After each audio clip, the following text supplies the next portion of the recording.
You know, it really bugs me how much people can be reactionary sheep. I run a risk in this video of coming across as maybe a little bit arrogant, or like I'm trying to be a know-all or something like that. I don't know everything. I certainly don't. But the subject I'm about to talk about I have actually done some research on, and I'm convinced that I've done more research than the people I'm going to criticise. Basically, and it might seem strange coming after the last video I made, but this is something I've thought about before anyway. Basically, there's an American professor, Steven Pinker, who has argued that the world is less violent today than it was in the past. It's on a CNN report on Facebook, and a lot of people have replied underneath with sort of predictable comments like, "Oh, what world is he living in? Come to the Middle East, come to Africa. Does he never read a newspaper? Does he never watch the news?" These sort of responses are predictable, and they really bug me and irritate me. Because these people seem to think that they know it all, and they know somehow that the world's become more violent. Actually, what he is saying is not wrong. You see, a big part of this problem is that people base their views here on perception, which is not the same thing as fact.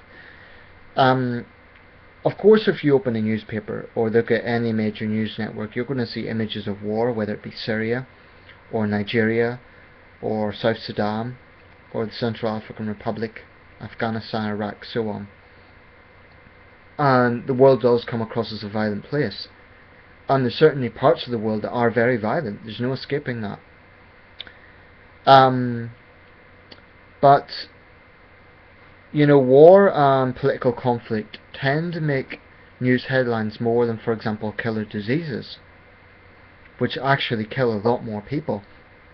Things like malaria, tuberculosis never actually make, or rarely make, the headline news. But a situation like war, for example, the current crisis in Ukraine, which I do think is important, it should be covered. But war somehow seems to touch people emotionally more than killer diseases do, even though killer diseases kill a lot more people. But what this professor is saying is actually accurate. I have done research on this, and the reality is, 40 years ago, let's say the year 1974, there were a lot more armed conflicts, and a lot more people were dying in them. That's just a fact. Today in the world there are 10 armed conflicts that are considered major armed conflicts. That is 1,000 or more people dying a year. Added to that, there's maybe around 20 the war level conflicts, i.e. fewer than 1,000 a year. Now that's still a lot of violence. It's still a lot of conflicts going on, and there's a lot of parts of the world where a conflict could break out. Tense areas such as the Ukraine. So the professor is not saying that there's no violence, and he's acknowledged that violence will unfortunately probably always be in this world. He's not saying that. I'm not saying that. You'd have to be pretty stupid to say that there's no violence, and there's absolutely no cause for celebration, particularly because there is violence in this world.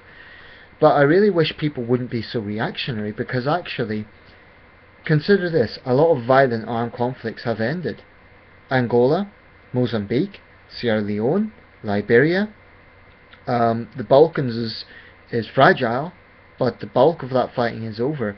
And there's a lot of other examples whereby the major state of war has ended, or there's been a ceasefire, and in some cases there's actually been success stories.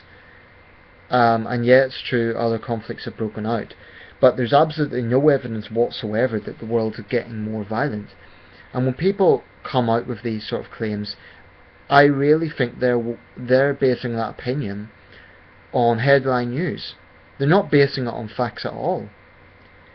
Because headlines touch people emotionally.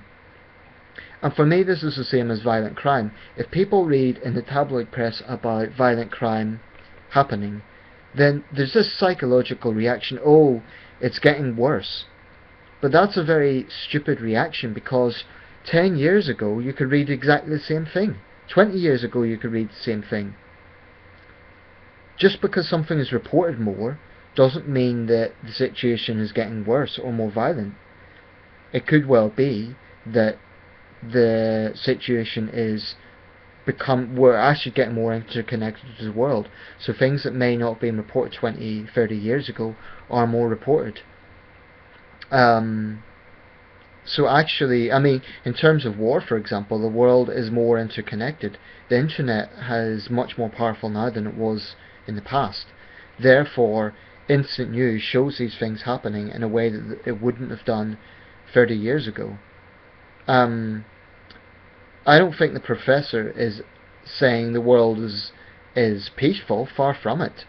But what he's saying, I've done some research on this, and actually it's true. To give an example, more people died in the Rwandan genocide in the space of about 3 months than all violence in all armed conflicts in the last 2 or 3 years. That's just reality. I mean, if you look at cumulative fatalities in the Syrian civil war, which is probably the deadliest conflict of this decade, it's about 150,000 people. Now, I appreciate that when you're talking about these sort of figures, that's of zero comfort to people on the ground, and I'm sure it would even be insulting to them. That's not my intention here.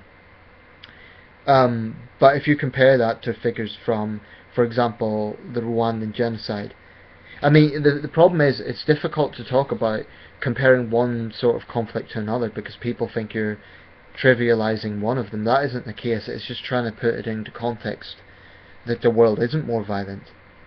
That's all I'm trying to say in this video. In no way am I trying to offend anyone who might be in a conflict zone.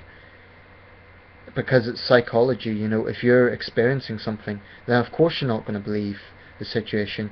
I mean, for a particular place, for example, for Syria, this may be the worst time in Syrian history. For other parts of the world, Nigeria, it's worse than it was before. So there's places where it will have got worse. But overall, the world is not more violent. And all of these people sort of insulting the professor, saying, oh, we need to get out more. Obviously, he's written books on the subject. Obviously, he's done his research. You can't write a book if you haven't done any research, which means obviously he has got out there to some extent. And I'm guessing he knows a lot more about the subject than they do. They're just average Jill and Joes who look at the news and think they know it all, and they really don't. I don't know it all, but I do know that there's absolutely no evidence to suggest the world is getting more violent. So I just wish people wouldn't be so reactionary on these sort of things. A lot of people think they know geopolitics. They really, really don't. And I by no means claim to be an expert. I really don't. There's a lot of things I don't know. But I do spend more time, I would say, than the average person researching these things. That's not me being arrogant, it's just the way it is. Because I know people around me, my friends, relatives, I know for a fact they don't spend as much time as I do thinking about these things and researching these things. So I know that people respond in an emotional way rather than based on facts. It's not really problematic. It doesn't really do any damage that people are ill-informed about this, but I do find it annoying because they're living in ignorance and they think that, I mean, for example, I would never say this to someone who's actually living in one of those war zones, because that would just be downright patronising. So I'm not going to turn around to a refugee in Damascus and say, oh, by the way, the world's getting less violent, because that would be deeply insulting to that person. But the overall picture, that is just a reality. You can never be complacent about these things because there's always pockets where war could break out. But if you look at the world in the 1970s, actually there's a lot of conflict zones at that time. Take for example Vietnam. That was an absolute bloodbath in the 70s. Today it's a relatively fast growing economy. Yeah, it's an authoritarian state, but there's no comparison.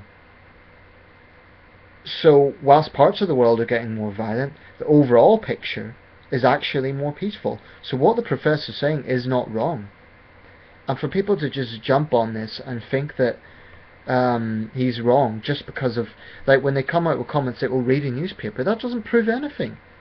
It really doesn't. It's a bit, like I said, I make an analogy with crime, because if you're a victim of crime, of course you're not going to believe that crimes went down.